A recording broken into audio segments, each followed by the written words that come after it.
Sandi Saksena, and I'm a queen.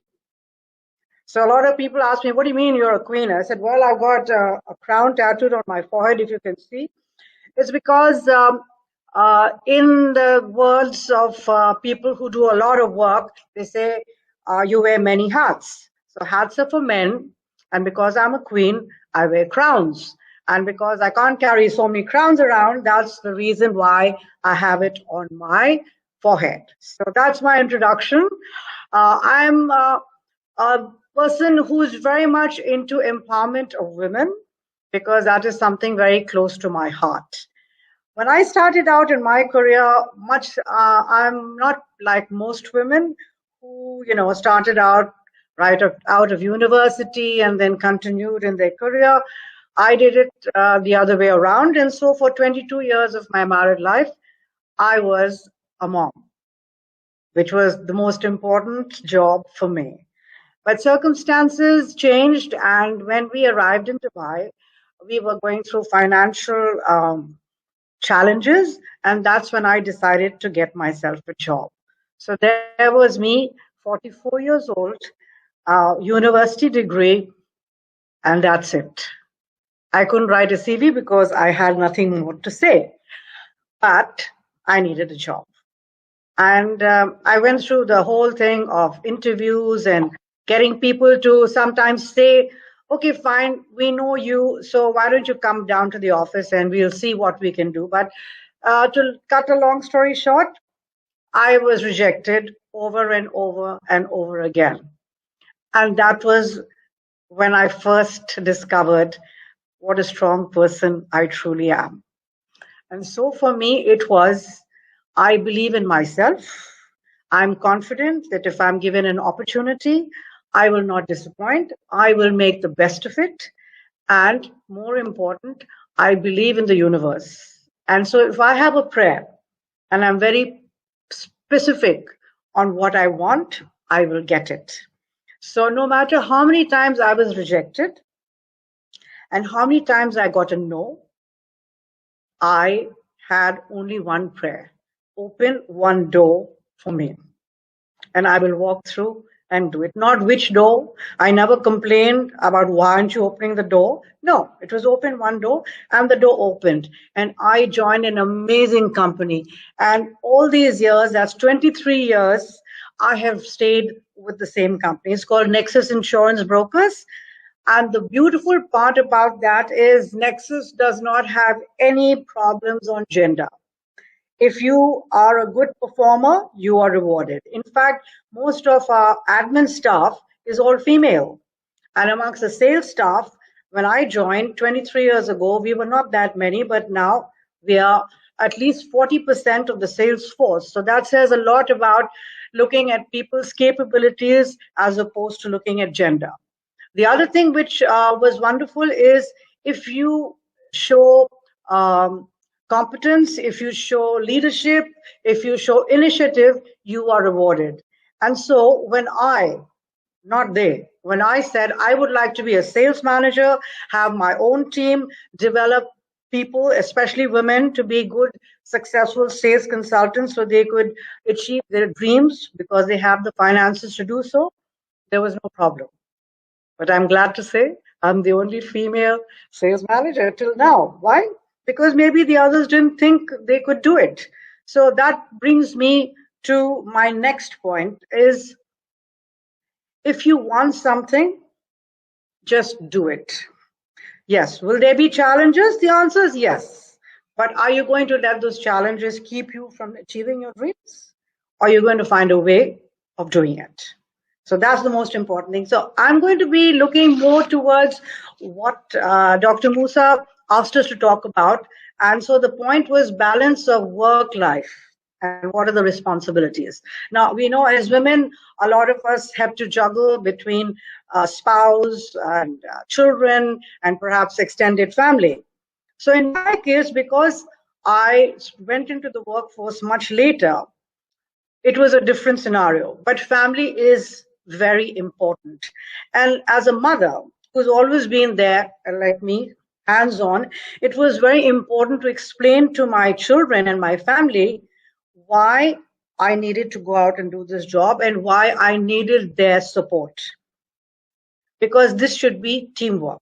It should be something where you're encouraged and you're appreciated by your family as well.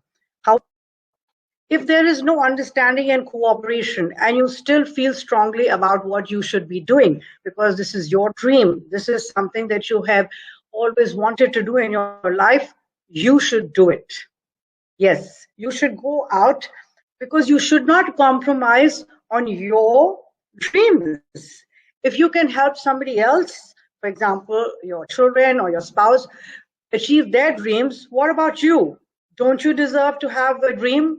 Don't you deserve to go out and do what you would like to do? And that depends entirely on you. So don't compromise, and sooner or later, your family will get used to it. So don't worry about that. And now I come to, am I a leader? Of course I am. And so are you. I do not compete with anyone. A leader does not compete. I just do what I want to do. I achieve my goals. I have set for myself. I work on the challenges. I focus. I give my best. So that's exactly what you should do. If you want to truly be a leader, you could have an amazing education. You can have lots of opportunities. You can have doors open for you. But at the end of the day, it's you. You are the person who will make that decision to be a leader or a follower. The decision is always yours. When we talk about male dominated, yeah, I've been hearing this for years and years and years. Male dominated, this, that, and the other, glass ceiling, whatever. It's a perception that continues to be perpetuated by the media, by academia, by all kinds of, and people are spending years and doing all kinds of research about something that we already know. Okay, so what are we going to do about it? And who's going to make that change? Right? So my thing is, don't buy into this, right? You want to do something, don't sit in the box. Open it and just come out.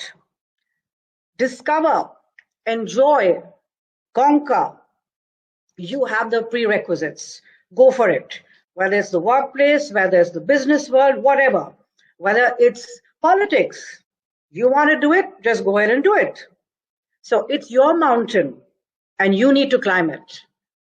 You can take advice from others, you can learn from others, but you need to climb it by yourself. Once you do that and you've achieved it, you can be anything you want. So think about it. You are the leader and you have followers. The world is full of followers. Do you want to be one of them? Or do you want to lead? So, what are the significant barriers in my career? This is what the next question. Believe it or not, it was getting women to become financially independent. Isn't that funny?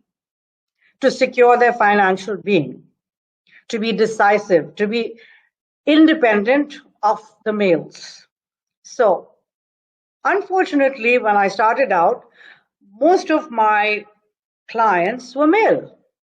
And I would always insist on speaking to the spouse and said, she needs to be involved in this. And he would say to me, she doesn't need to know this. This is a decision that I will make. And I thought to myself, but you are deciding on the financial well-being of another person and you don't want them to know about it?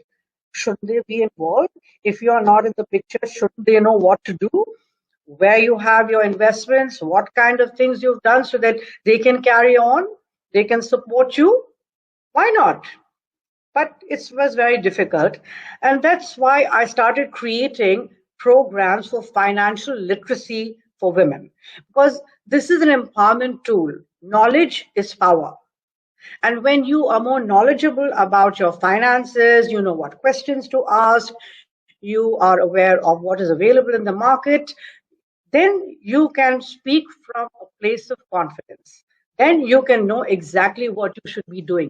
And this is instilling leadership skills in you as an individual. Whether you choose to work or not, it's not important. You need to be aware so that you can lead your families, you can lead people in social groups, you can do CSR, you can do so many things in which you're a leader. So let's see what is the best way to go about it. I work to be the best version of myself. You know why? Because I can never be a better version of somebody else, right? And that applies to you.